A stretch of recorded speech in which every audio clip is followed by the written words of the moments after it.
muy buenas tardes a todos que nos hacen favor de acompañarnos.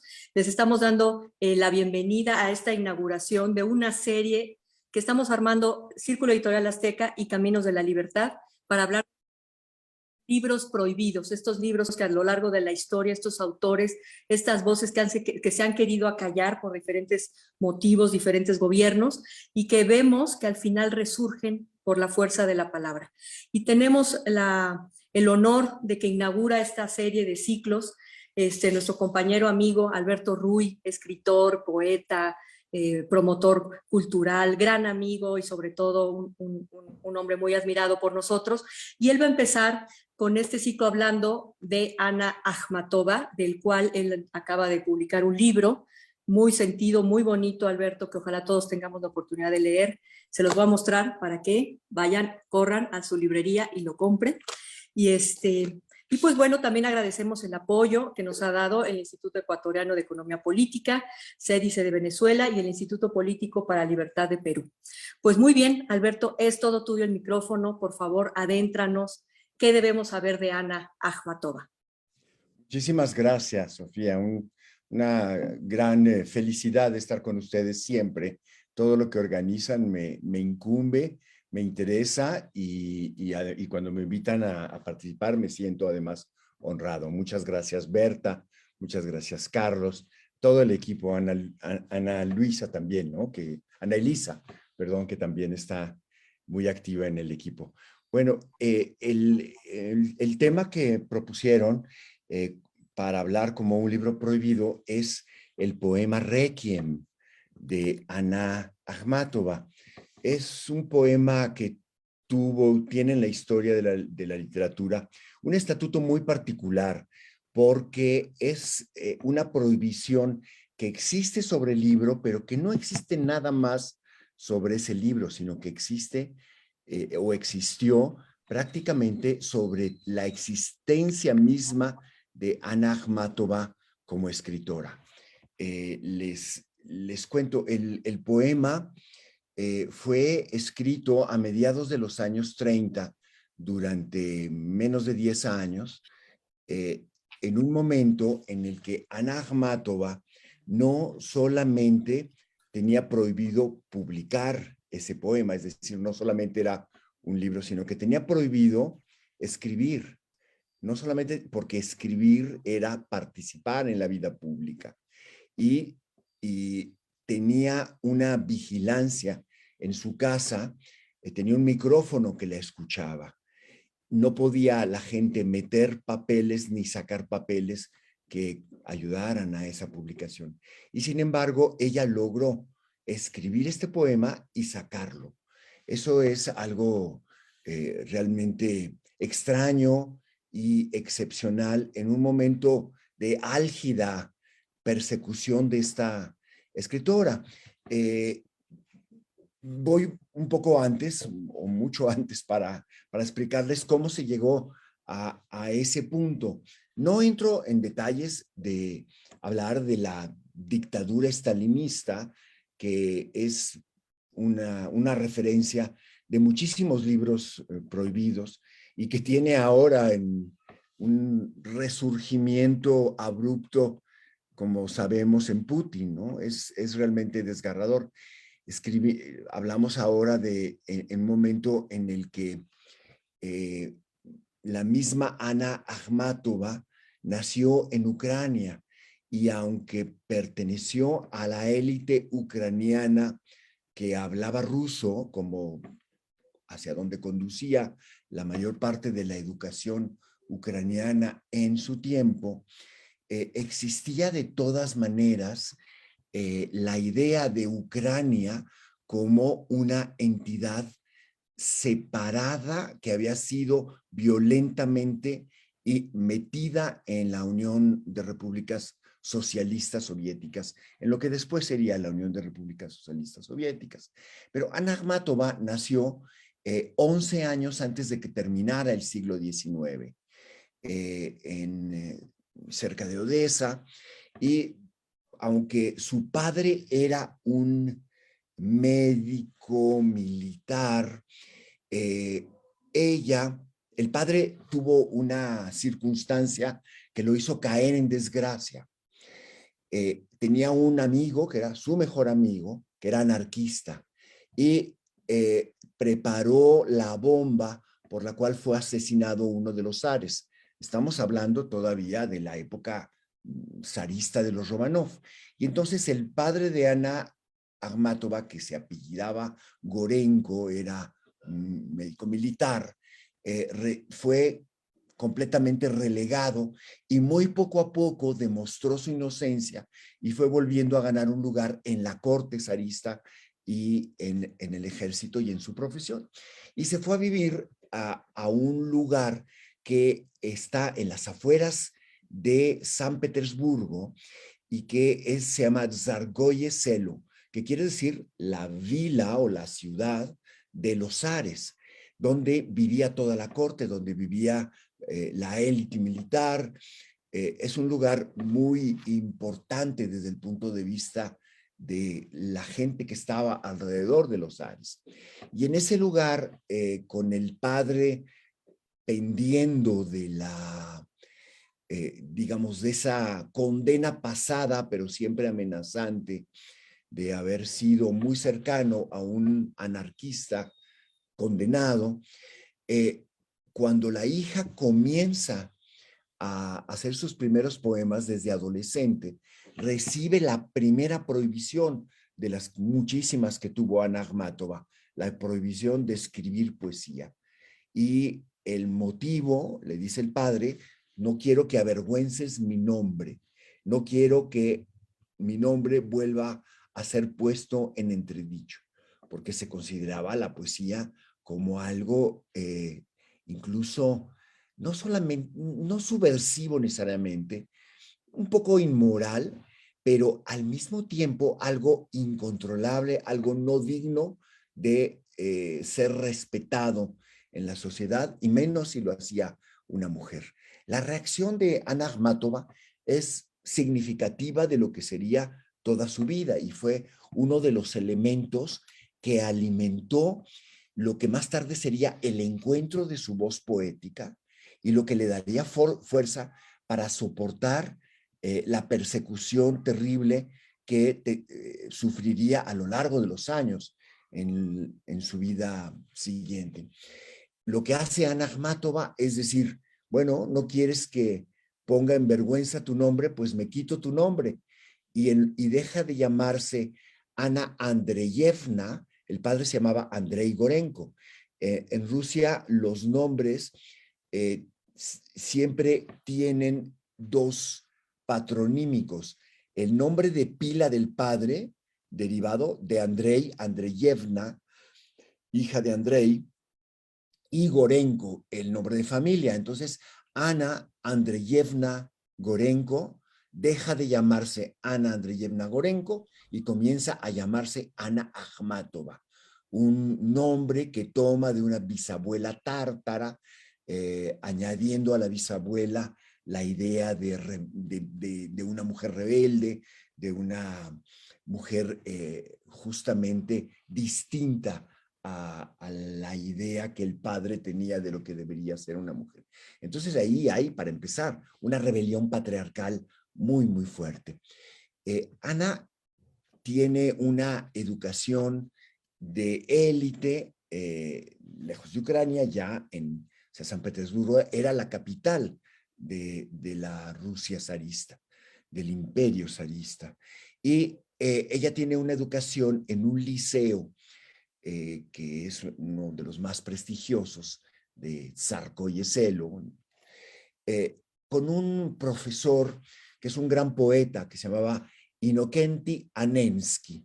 Inokenti Anensky es, además de el director de la escuela, es el profesor de letras clásicas y traductor de los griegos, entre otras cosas, y poeta él mismo, un poeta sobresaliente de un movimiento que era el movimiento que estaba de moda en el momento en que Ana se estaba formando, que era el movimiento simbolista, muy derivado del simbolismo francés, pero era un movimiento que trataba de alejarse de la poesía más conocida de su tiempo, que era la poesía populista. Era una poesía que hablaba de las luchas sociales, que hablaba de rebeliones, pero además era una moda y muy pocos poetas que practicaban esta moda lo hacían realmente con calidad poética. Lo hacían con una especie de credo conformista, ¿no?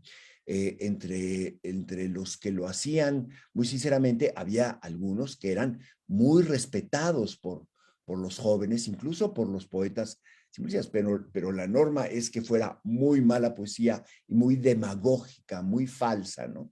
Entonces surge este movimiento simbolista, alejándose del facilismo realista, de la demagogia, y comienzan a ocuparse de las profundidades del alma, de una idea de trascendencia de la vida, empiezan a explorar muchas otras dimensiones.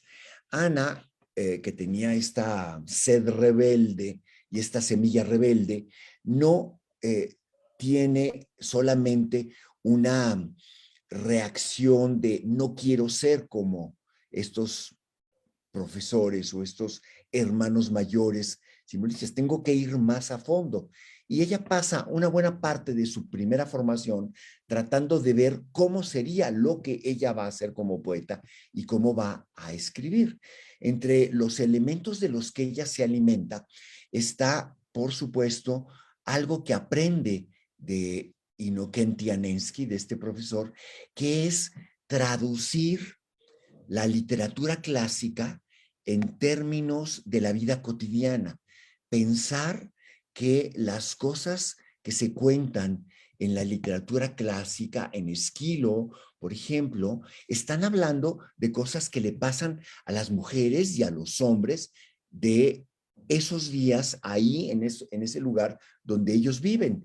Es decir, la literatura clásica sirve no para tener una referencia al pasado, sino para ordenar el presente y para darle a este nuevo orden del presente un lenguaje, para hablar con más profundidad de lo que somos, para hablar de lo que sería una psicología profunda, pero explorada por los clásicos de la tragedia griega, por ejemplo.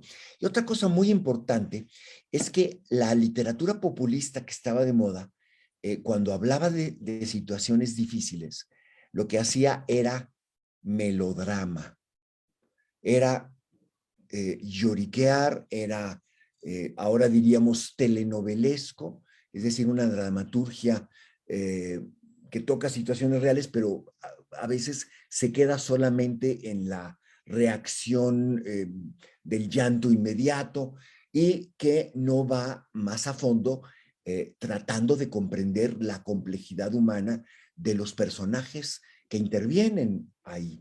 Y la formación clásica le da a Ana Akhmatova la idea de que ella tiene que ser una exploradora del alma humana y de su alma en la situación en la que ella vive, utilizando los instrumentos de la literatura clásica. Al mismo tiempo, y también lo aprende desde la escuela, la gran referencia de los escritores de su tiempo era Pushkin. Y Pushkin había vivido casi 70 años antes que ellos, pero era un poeta que, siendo un poeta de corte, sofisticado, cosmopolita, de origen extranjero, además, era un inmigrante, utilizaba con enorme frescura la cultura popular.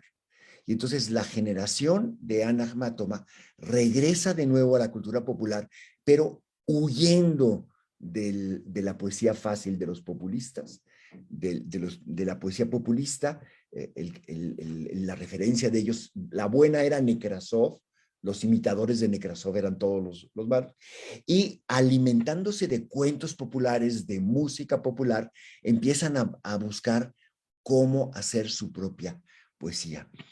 Con la situación que había vivido Ana, la rebelión necesaria ante el padre, ella empieza a convertirse en una especie de actriz de un coro griego que habla de cosas cotidianas.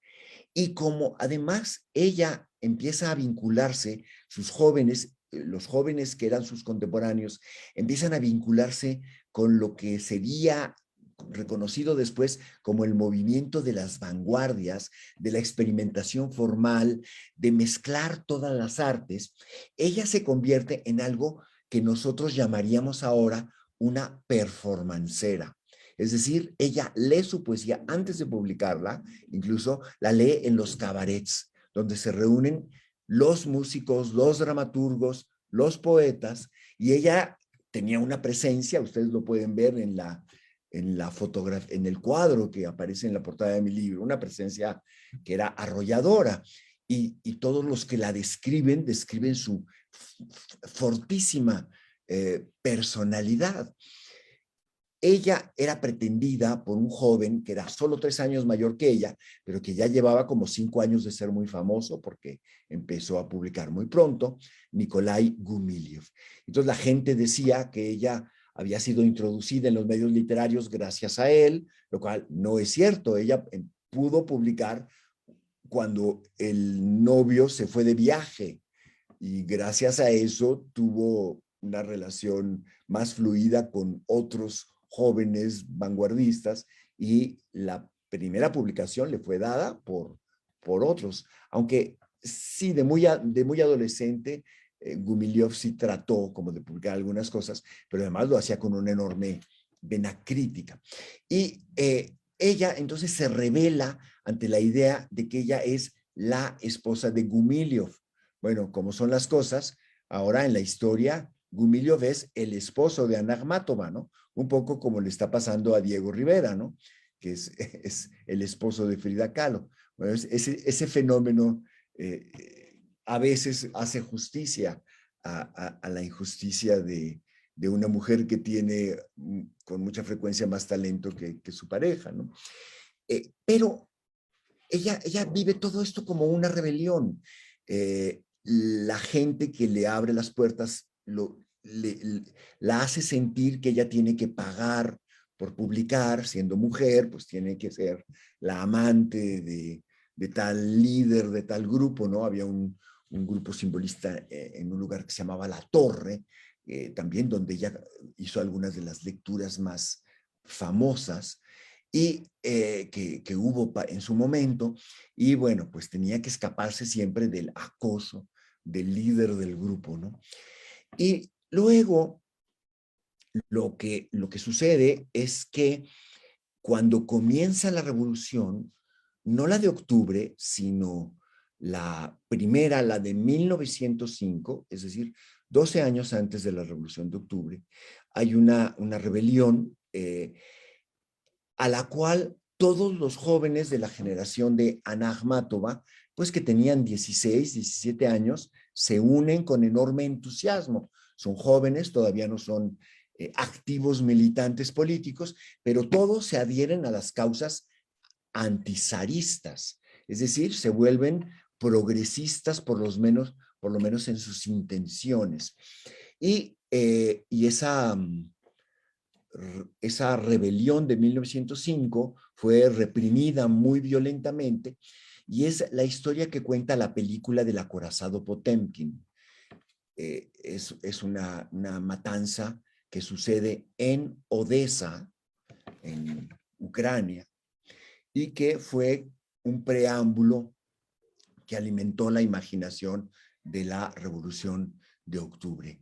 El momento en el que llega la revolución, la primera, unos meses antes de la revolución de los bolcheviques, los mencheviques son los que realmente toman el poder y después los bolcheviques les hacen un golpe de Estado. La historia que cuenta la película Octubre, de todas las masas entrando al Palacio de Invierno en octubre, eso es completamente falso. El verdadero golpe lo hicieron los mencheviques, pero eran considerados blandos por los bolcheviques. Entonces, cuando comienza la revolución, toda la generación de Ana Akhmatova se unen a la rebelión y a la revolución antizarista. Y ahí empieza a cuajar una de las paradojas más terribles, que cuando los primeros intelectuales, escritores que no están de acuerdo con la revolución, ven lo que está sucediendo, se van del país, esos son a los que no les pasó nada, pero los que sufrieron persecuciones, prisiones, asesinatos y censura, fueron los que en un principio decidieron que apoyarían al régimen, aunque después se hayan arrepentido. O sea, uno de los que más sufrió es Mandelstam, uno de los mejores amigos de Ana Akhmatova, pero al principio él era simpatizante de la revolución, era simpatizante del movimiento antizarista y creyó que podía, además con los vaivenes que hubo, la marcha atrás que permitió como una liberación económica en los primeros años, un periodo que se llamó la NEP, creaba la esperanza de que era de verdad posible un cambio, cuando en realidad nunca lo fue. Y la persecución de todos los escritores y editores que simpatizaban con la revolución se da por una sencilla razón que es como ley de vida en todas las revoluciones y en todos los movimientos transformadores. Los artistas creen que van a hacer la revolución también en las artes, que los contenidos de los que ellos van a decir es transformador, que es muy importante lo que van a hacer, pero al político, al líder social, lo que le interesa es que todas las artes se vuelvan propaganda. Le interesan las artes solamente en la medida en que son propaganda. Y el arte o es utilitario, con el tiempo hay periodos de ajuste, o no es, ¿no? Y esto nos lleva directamente a hablar de los diferentes tipos de censura que se van estableciendo. La gente cree que al principio de la revolución, pues no hubo censura, porque hubo tanta después y fue tan rígida que creían que hubo una época de libertad. Lo que hubo en realidad desde que comenzó la revolución fue este ambiente de enorme experimentación en el cual hubo algunos artistas que encontraron que podían hacer propaganda o que podían tener contenidos progresistas y al mismo tiempo tener obras de arte que formalmente fueran importantes.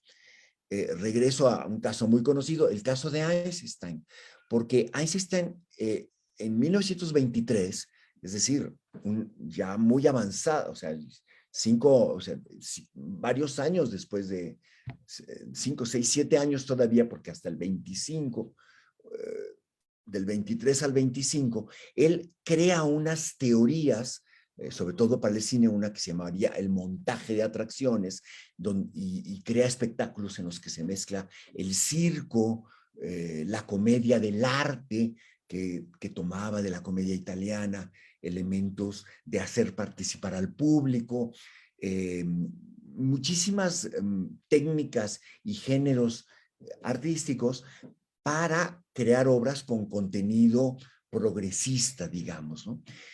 Y esta idea de que era posible crear un arte experimental y al mismo tiempo ser fiel y ser parte de la revolución, pues muy poco a poco se fue convirtiendo en algo imposible.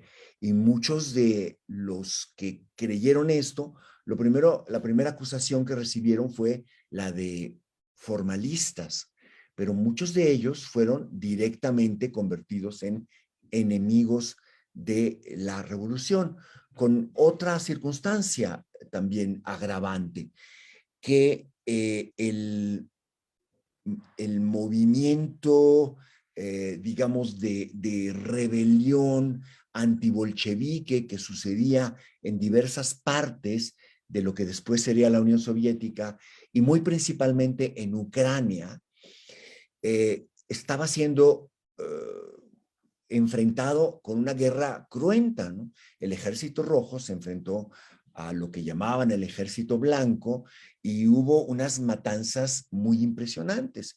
Y paralelamente había represiones, por ejemplo, los marineros de Kronstadt, que habían sido los héroes de la rebelión de 1905, de aquella película de la Casa Potemkin, hicieron otra revolución después de la Revolución de Octubre y fueron reprimidos en una matanza en la cual hubo más de 3,000 muertos en una semana. Por cierto, fue Trotsky el que lideró esta batalla y el ajusticiamiento de toda esta gente. La desilusión de muchos de ellos los llevó a volverse distantes de cualquier acto que se hiciera con la justificación de que se estaba haciendo la revolución. Es decir, se vale matar, se vale robar, porque estamos haciendo un cambio social que los que se opongan hay que aniquilarlos, ¿no? Y eso creó también distancia en muchos intelectuales. Muchos se fueron del país, de nuevo, muchos les pidieron que se fueran, pero los que se quedaron, pues, o se convertían en lo que el régimen quería, o tenían que ser, de alguna manera, puestos en evidencia. Entonces ahí empieza otro tipo de censura, que no es el de cortar de tajo una obra, sino el de linchar a la gente que no fuera como el gobierno quiere que sea. Y entonces hubo linchamientos terribles a partir de las organizaciones de artistas. Había enormes movimientos de grupos que se reunían y hablaban de cómo debería ser el arte, y unos decían que de esta manera y otros de otra, pero muy pronto todos esos grupos, muchos de ellos vanguardistas, muchos de ellos muy experimentales, desaparecieron subordinados a un grupo, uno solo, que tenía la bendición del gobierno, ¿no? Y entonces no podía ningún escritor tener permiso para publicar ningún libro si no pertenecía a la unión de escritores, al sindicato de escritores, al organismo oficial.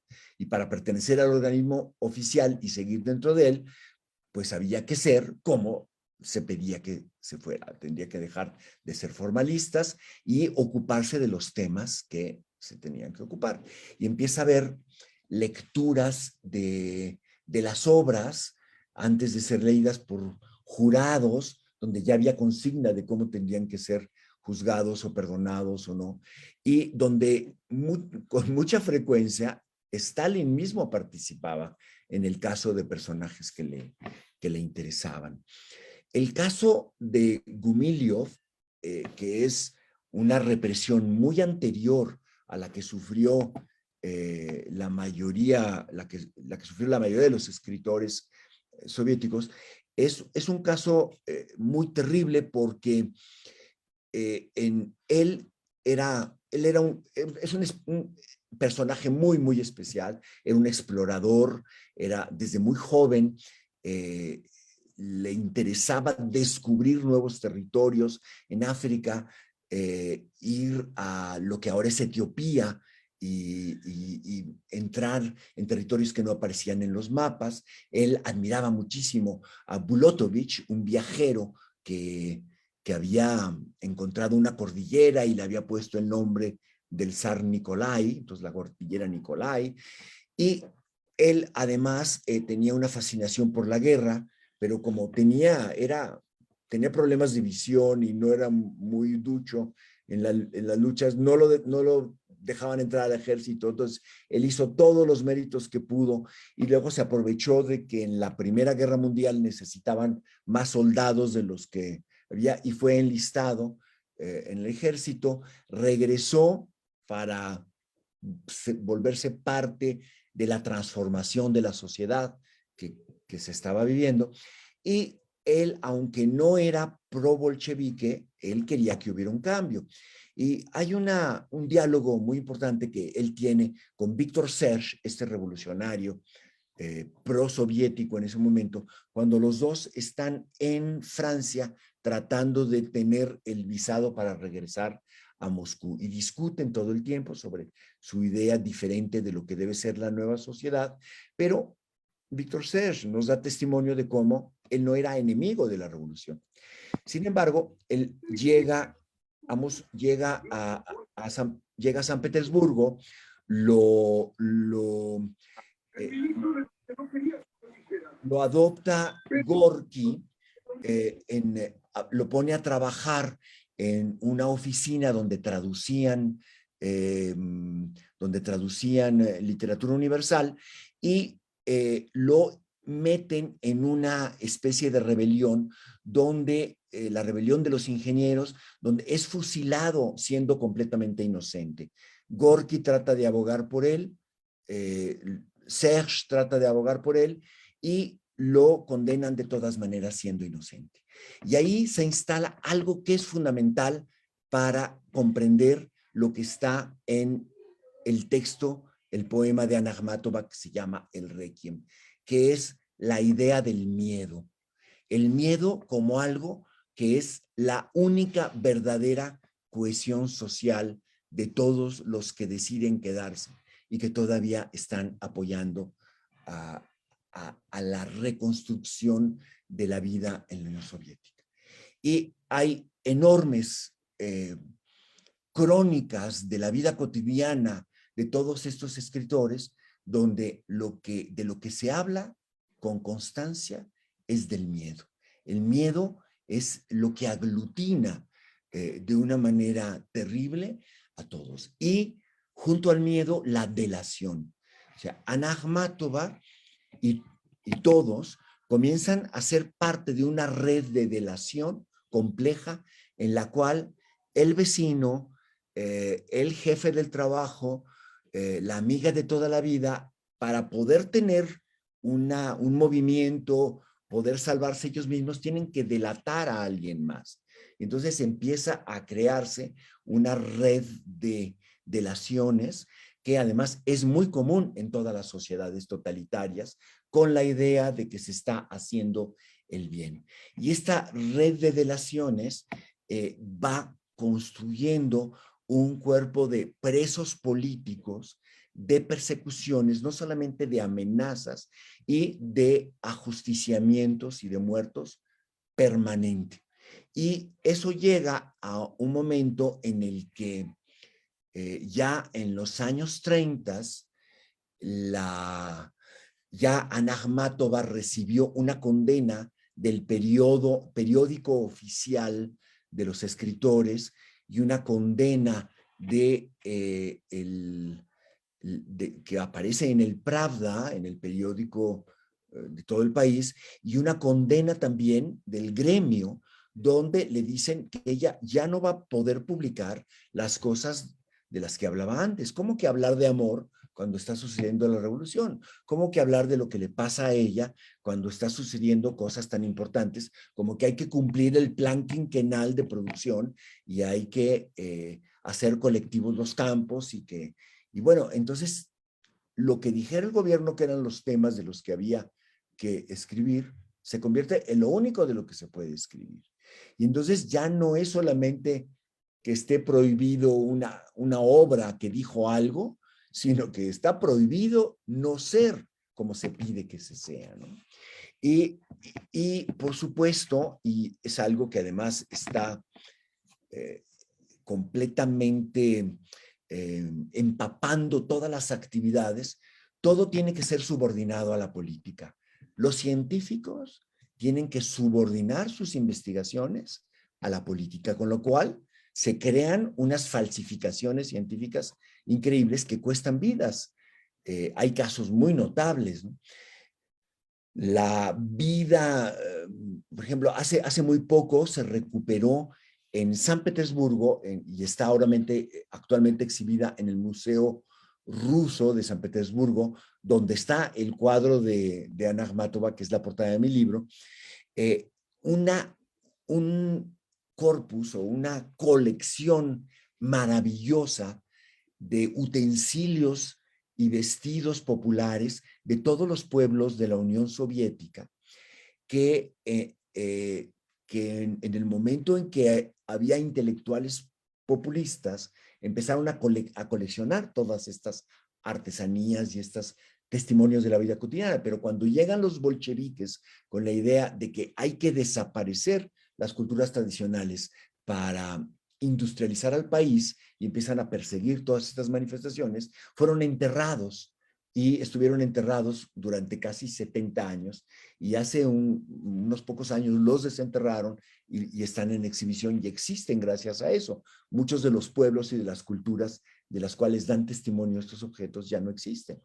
Y en eso empieza otra de las condenas para escritoras como Akhmatova, porque como que su libro tal se inspira en una canción popular, como que tal poema toma citas de algo que se considera reaccionario porque es religioso y las religiones están prohibidas, ¿no?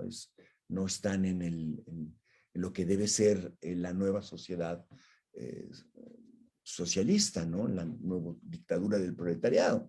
Entonces, ella empieza a ser mal vista por todos los ángulos. Y aparte, empieza también una especie de moral contra la mujer muy acrecentada. Todos los populismos son muy extraños. No hay líderes, no hay así notablemente en la historia líderes populistas que no sean de un machismo exacerbado y que odien a la mujer o la violenten de diferentes maneras y si la tienen la usan, la enaltecen como un adminículo, como un utensilio. Normalmente la reprimen violentamente. Entonces empieza a haber una especie de moral, lo que la mujer debe ser es quedarse en su casa, etcétera, ¿no? Entonces Ana Akhmatova es todo lo contrario, es una poeta activa, es líder de su movimiento y en el momento de la revolución, ella había publicado 5 libros, sobre todo el segundo se convirtió en un libro que la gente se recitaba, la gente recitaba un verso y otra persona recitaba otro, y eran versos que sin hablar de erotismo, hablaban de un erotismo y hablaban del cuerpo de una manera tremendamente intensa. Entonces, no hay manera en la que esta dimensión amorosa no sea también una de las cosas que se consideraban condenadas en la literatura de Ana Akhmatova. Entonces es mal vista, pues porque es la esposa del que fue asesinado, falsamente acusado de traidor. Es mal vista, pues porque es una mujer sobresaliente y porque habla de cosas íntimas y habla de amor. Es mal vista, pues porque fue una mujer rebelde. ¿Cómo que se quita el nombre del padre? ¿Qué es eso, no? Y después está muy mal vista porque su experimentación formal, sin ser un formalismo, digamos, tan exagerado como el de Mayakovsky, es de todas maneras algo que no es el realismo socialista. Y ella habla de la realidad de su tiempo de una manera mucho más profunda, mucho más desgarrada, y eso no está bien visto. Entonces, no es solamente el contenido de un poema o el contenido de otro como algo que representa una rebelión política, sino es la existencia misma de poetas como Ana Akhmatova que quedan completamente fuera del espectro de lo que es deseable para el régimen leninista primero y estalinista después, ¿no? Entonces, esto sucede en un momento en el que cuando llega la condena ya no tiene derecho a publicar lo que ella es, no tiene derecho a hacer lo que ella es, tendría que transformarse, ¿no? Y entonces muchos de los escritores salvados por Gorky para poder seguir viviendo, porque además si no pertenecían a la Unión de Escritores, no recibían las tarjetas con cuotas para los alimentos básicos, en fin, empiezan a convertirse en traductores. Ana Akhmatova en esa época tradujo más de 100 libros. Muchas veces, bueno, como sucede en la literatura, traducidos con la ayuda de alguien, ¿no? Empieza a traducir del coreano, por ejemplo, ¿no? Que no conocía. Pero algo que hace a Ana Akhmatova y que la distingue de muchos que lo hacían así al aventón, es que ella trata de comprender la poética que hay en las obras que traduce. Ella empieza a preocuparse por ser alguien que vuelve a hacer en su lengua y en su cuerpo lo que los poetas de otras épocas y otros momentos y otras lenguas hicieron en el suyo. Entonces, con una inmensa curiosidad empieza a investigar cada una de las obras que hacía en un momento de enorme penuria, de enorme tristeza, ¿no? Ella es la viuda del traidor de la patria y ella además se había casado con un filólogo que estudiaba tabletas de Mesopotamia, que en un matrimonio que también fue muy, muy infeliz, fue su segundo matrimonio. Y el tercero lo hace con un hombre que era gran funcionario del régimen estalinista. Era un gran creyente en el cambio social que se estaba llevando a cabo y él fue director de los museos, fue teórico, fue un hombre muy, muy sobresaliente. Se llamaba Bunin o Punin. La P se pronuncia mucho como B. Y este hombre Bunin, con el tiempo, como todos los sinceros partidarios de Stalin, cae en desgracia y también se lo llevan a un campo de concentración. Entonces, llega un momento en el que Ana Akhmatova, después de más de 12 años de que ha sido fusilado su ex marido, su primer marido, con, llega la policía, arresta a Bunin y en otro momento, pero el mismo año, se llevan a su hijo acusado de ser el hijo de dos traidores.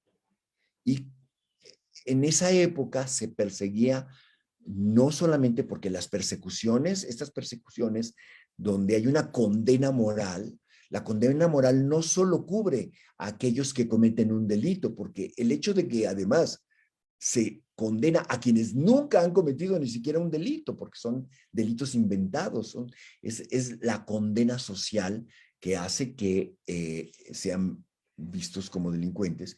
Entonces empieza a condenarse a todo su entorno, empieza a condenarse al hijo de los dos traidores, del traidor de la patria, ya fusilado, que además lleva su mismo nombre porque él se llama Lev, Lev Gumilyov, el apellido del padre, y además hijo de Ana Akhmatova.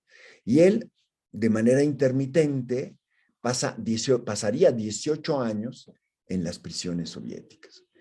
Esto, además, dentro de la dinámica social en la que existe, en la que viven ellos y en las que viven muchas otras personas y muchos otros artistas, muchos otros científicos, todo el mundo cultural y también el mundo no cultural vive esta situación.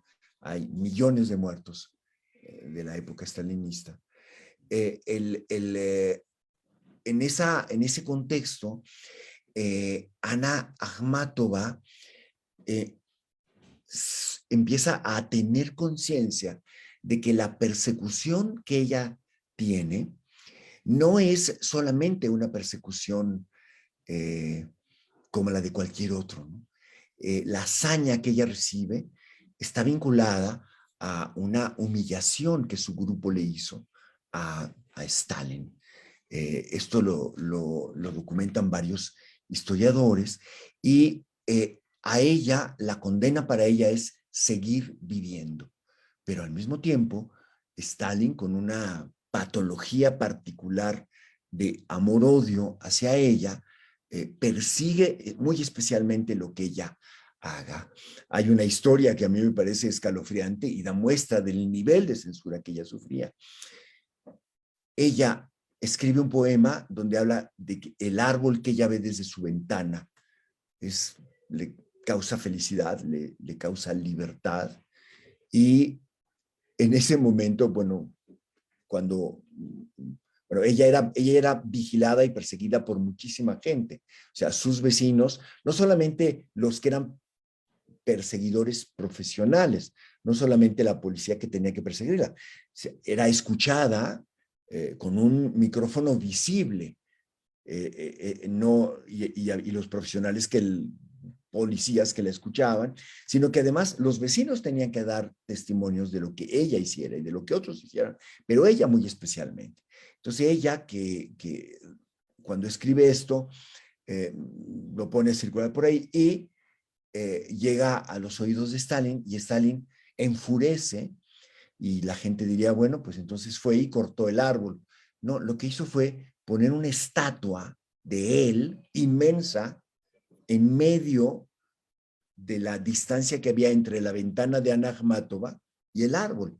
Hay fotografías de la estatua y está Stalin vestido de gala haciéndole así a la ventana de Ana Akhmatova. O sea, es una patología patética. Y entonces, en ese contexto de miedo, de Ana Akhmatova viviendo todo este sufrimiento con una dimensión de tragedia griega terrible, no entendiendo completamente todo lo que sucedía, porque cuando la desgracia es de ese tamaño, no es fácil comprenderlo.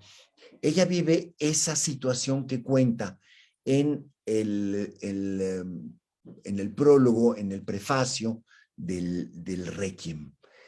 En ese momento en el que ella está obligada de diferentes maneras al silencio, ella cuenta que pasó 17 meses haciendo cola a las afueras de la cárcel, una cárcel que se llamaba Las Cruces, y que es yo fui a verla, es un edificio todo de tabique que tiene la estructura de una cruz y unas murallas muy altas, y ahí es donde las mujeres hacían cuadras y cuadras de cola eh, para averiguar si su prisionero, normalmente su hijo, su marido, su esposo, o perdón, o su amante, o su padre, seguía vivo o no. Llevaban cosas para que les pudieran dar a los presos. No siempre las aceptaban. Si las aceptaban, podría querer decir que sí fueron recibidos. Eso está, sí, en esto que aparece ahora en la pantalla, ¿no? Que es un texto añadido al libro muchos años después, ¿no? Luego, ella lo que no, en el momento en que ella escribe esto y antes, no podía sacarlo. Entonces, ¿cómo hizo para escribir y publicar esto? El libro fue publicado por primera vez en Alemania. Eh, Todavía, a mí la primera traducción me llegó de Francia a principios de los años 70, pero el libro había sido sacado a final de los años 60, la segunda parte de los años 60, Alemania, y en Francia fue traducido en el 69, después del 68. Entonces, era realmente un poema extraño, perturbador, vinculado de diferentes maneras para todos los que nos interesaba todas estas literaturas prohibidas con Solzhenitsyn. Al principio de los 60, en una revista soviética, la historia de Solzhenitsyn, un día en la vida de Iván Denisovich, es publicado. Ana Akhmatova trata de que publique también el de ella y también se lo rechazan. Entonces, el Requiem sería publicado en la Unión Soviética hasta final de los 80.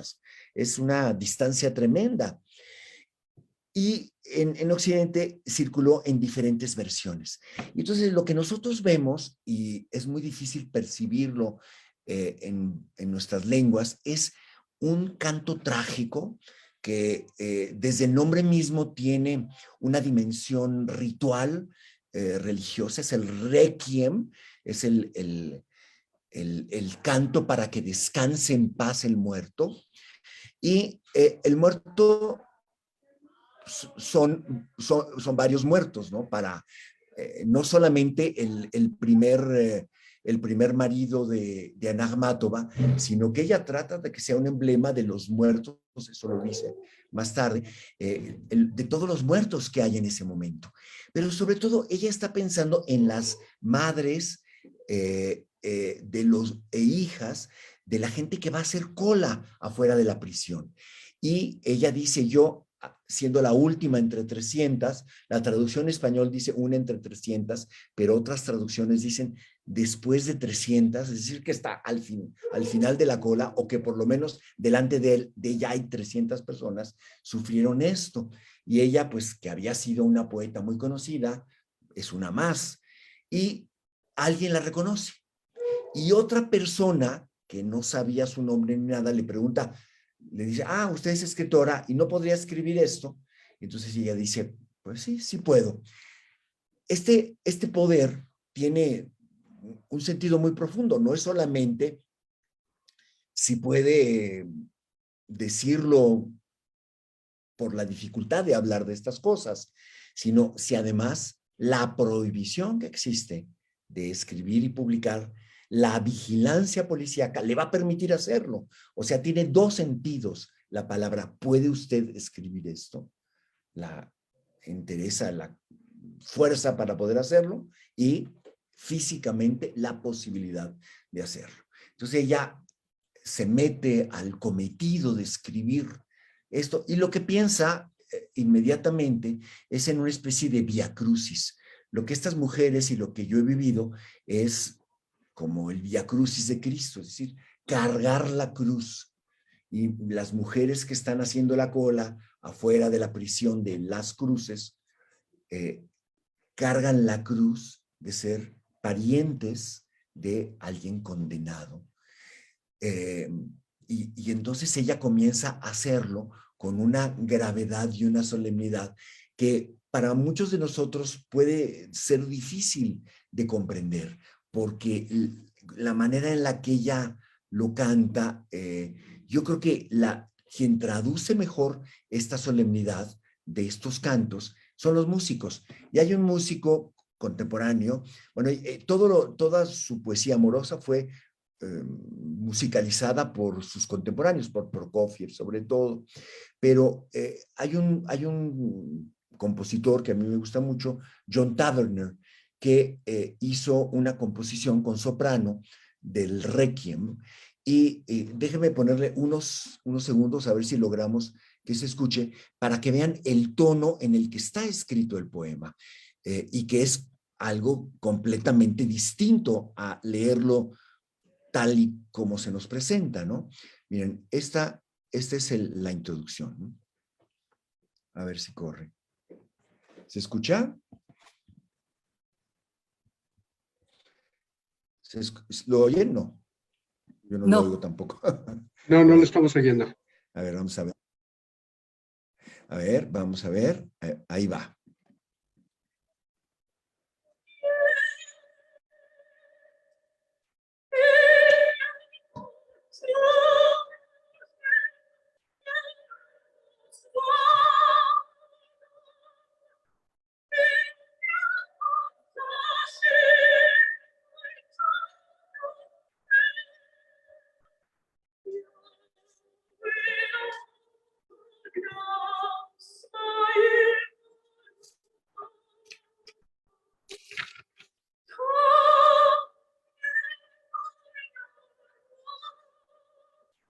Ese es donde cuenta que estaba entre las 300 mujeres. Miren, por ejemplo, este es el tono que se le da a la parte, en la dedicatoria, el primer fragmento posterior, donde dice, ante esta desgracia se inclinan las montañas y no fluye el famoso río. Es tanta la desgracia y tiene este tono.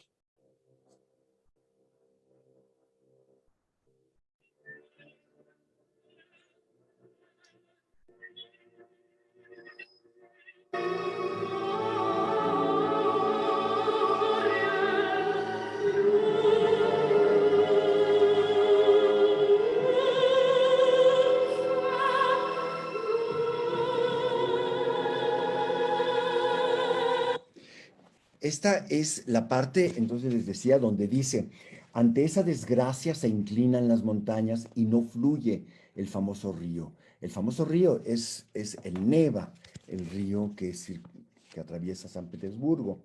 Dice, pero son fuertes los cerrojos de la prisión y tras ellos están las mazmorras de los presos.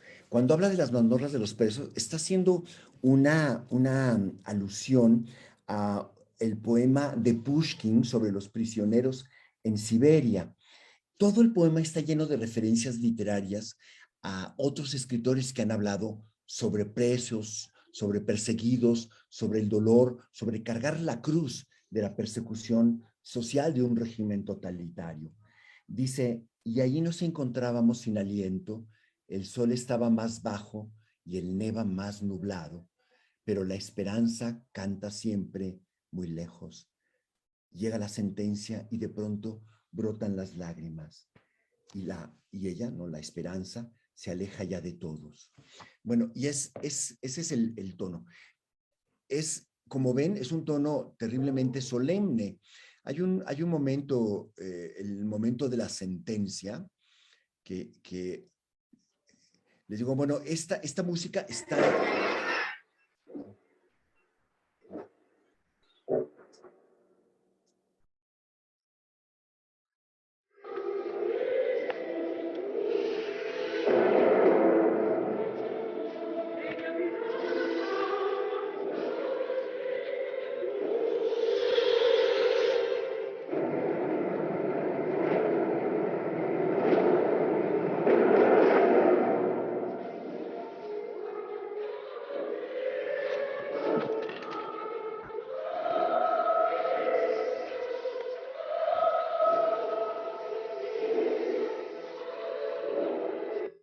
Este es uno de los momentos más dramáticos del poema, porque es el momento, todos los otros son momentos sueltos y de pronto la sentencia aglutina todo porque es el momento en el que ya no hay de ninguna manera esperanza, ¿no? El poema en esta traducción española dice, y cayó la palabra de piedra sobre mi pecho todavía vivo. No importa, estaba preparada. De alguna manera me las apañaré. Eso es bueno, obviamente nosotros nunca hubiéramos dicho eso en México, es una traducción española, ¿no? Pero lo que es más dramático es lo que dice después. Hoy tengo que hacer muchas cosas. Tengo que matar a la memoria. Tengo que petrificar al alma. Hay que aprender de nuevo a vivir. La sentencia significa que ya no es solamente una detención, sino que será enviado al Gulag, ¿no? A la prisión, al archipiélago de prisiones. Y no saben exactamente dónde, y no saben si sobrevivirá. La mayoría de la gente que iba allá no sobrevivió. Su marido Bunin murió en el Gulag. Mandelstam murió en el Gulag, muchísimos morían en el Gulag. Entonces, era el equivalente a una condena de muerte, pero más dolorosa que un fusilamiento inmediato. Por eso hay otro momento en el que en el poema ella llama a la muerte y es casi inmediato. El fragmento número 7 es el fragmento de la sentencia, pero el fragmento número 8 es a la muerte. Le dice, si has de venir, ¿por qué no ahora? Te espero. He apagado la luz y he abierto la puerta. A ti, tan sencilla y asombrosa, toma para esto cualquier forma. Irrumpe como granada que me arrojan o entra como un bandido experto. O enveníname con el tufo de una enfermedad o con un cuento inventado por ti. Pero mátame, ¿no? Le dice a la muerte. El poema es en realidad una colección de momentos trágicos donde la sentencia y la muerte son los momentos capitales. Todos son importantes de diferentes maneras y van haciendo más honda, excavando cada vez más en la profundidad de la herida y de la conmoción que significa el viacrucis que viven las madres en esta ciudad adolorida. Cuando ella describe a la ciudad en otra parte del poema, dice, Leningrado era el apéndice de la prisión. Es decir, lo más fuerte, el centro de todo era el lugar de condena, ¿no? Era el lugar de sufrimiento, de la falsa o verdadera acusación, de la condena a muerte y del castigo por ser distintos, por pensar distintos, ¿no? Después de la muerte viene la locura, ¿no? Entonces, toda la exploración de la locura. Y luego la crucifixión. Y ahí sí se vuelve la referencia cristiana es más evidente, digamos, ya existe desde el principio la idea del Via Crucis, pero después de la sentencia, la muerte, la locura, viene la crucifixión. La locura viene con el delirio, ¿no? Todo es delirio. Y la crucifixión aparece una queja que ha sido increíblemente mal interpretada, con muchas lecturas que a mí me parecen patriarcales, ¿no? Que es esta idea, cuando ella dice, ¿quién me hubiera dicho a mí que era la bromista de la época de Tsarskoye-Selo, la que era aceptada por todos sus amigos, la pecadora de Tsarskoye-Selo? O sea, ella, cuando dice la pecadora de Tsarskoye-Selo, muchos han querido interpretarlo como que se siente culpable y que entonces ella se identifica con María Magdalena, lo cual no es cierto. O sea, ella ahí está asumiendo la condena, está hablando de la condena social que ella recibe por ser la mujer libre que es y por hacer la vida social, por ser la poeta, por ser alegre, hacer todo lo que quisiera. No, ella no asume que ella es que es una pecadora. Eso está completamente fuera, o sea, revisado todas las referencias, es una invención, es una mala interpretación. Ella después tiene un reclamo que dice, bueno, las madres, ella es una madre y las madres, como la madre de Cristo, sufren. Dice, ¿y por qué toda la gente se fija nada más en María Magdalena y dejan de darle importancia a la madre, ¿no? Ese es el reclamo, ¿no? Pero no tiene nada que ver con sentirse culpable. Eso es una interpretación completamente, pues eso, patriarcal, diría yo, ¿no? Luego, el final del poema es muy bello y es en realidad como un remontar la vida y remontar el mundo sin olvidar el dolor. Está hecho en forma de dísticos, es decir, versos pares todo el tiempo, que dicen diferentes cosas y es muy interesante justamente porque dice lo que quiso hacer, ¿no?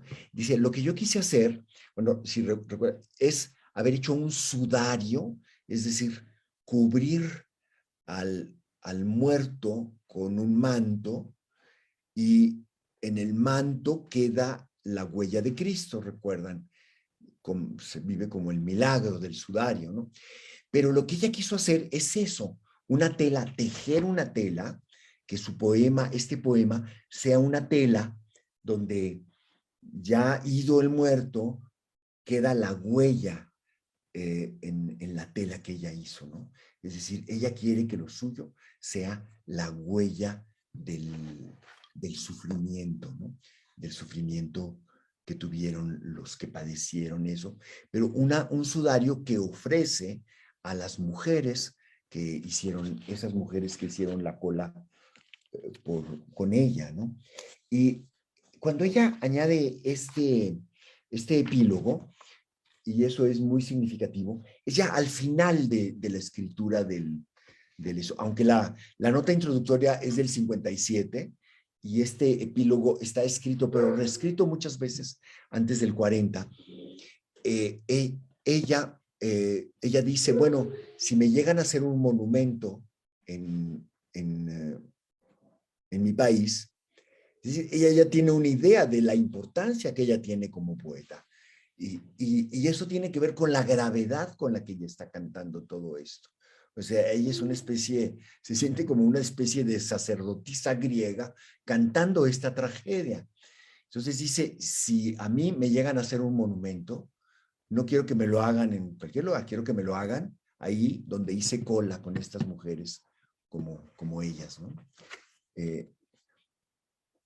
Ni junto al mar donde nací, yo ya no tengo lazos con él, ni en el parque de los Ares, o sea, en Zarco y Eselo, junto al tronco secreto, donde ella grababa con enamorados sus iniciales, sino aquí donde permanecí de pie 300 horas, las 300 horas, obviamente es también referencia a las 300 mujeres, como eco, ¿no? Y donde no me abrieron los cerrojos, es decir, donde fui humillada, castigada, ¿no?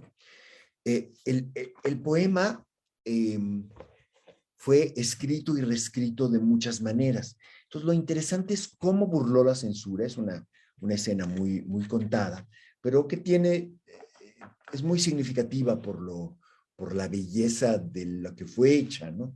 Que es, venían a verla, sobre todo una mujer, una escritora, Lidia Chukovskaya, que se convirtió un poco en su asistente, su seguidora, escribió unas memorias muy bellas sobre Anna Akhmatova, que son los diálogos.